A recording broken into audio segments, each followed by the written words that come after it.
ঈশ্বরের কাছে আসলে একটা অন্যরকম শান্তি আসে। মনে হয় যেন মনের মধ্যেই হয়তো বৃন্দাবন আছে, আমরাই হয়তো সেটা ভুলে যাই। আমার কি মনে হয় জানো?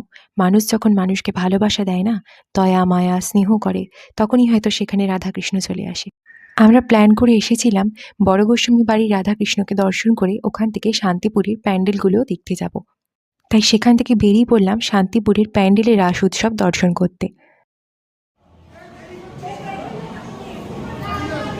বলো হরে কৃষ্ণ রাধে রাধে, হাত উঠাও। তো এখন আমরা এসেছি শান্তিপুরে, আজকে রাস পূর্ণিমা। শান্তিপুরে রাসযাত্রা দেখতে এসেছি।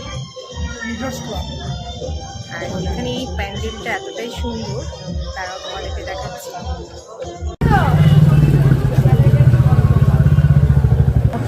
কি সুন্দর লাগছে দেখো, গাছগুলো কি ফাইন। তো এখন আমরা এসেছি শান্তিপুরে, আজকে রাসযাত্রা, রাস পূর্ণিমা। আর এই প্যান্ডেলটা এখন জাস্ট দেখো কি সুন্দর লাগছে।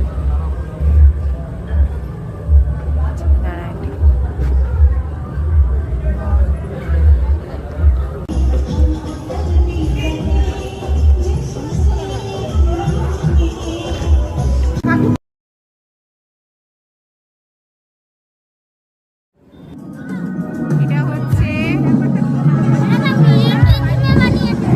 অপারেশন সিন্ধু। সিন্ধু লক্ষ্মীতলা।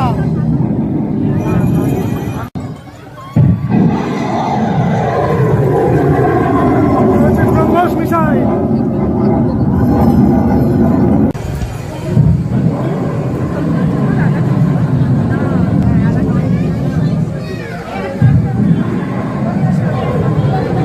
আমি নিচে যাবো।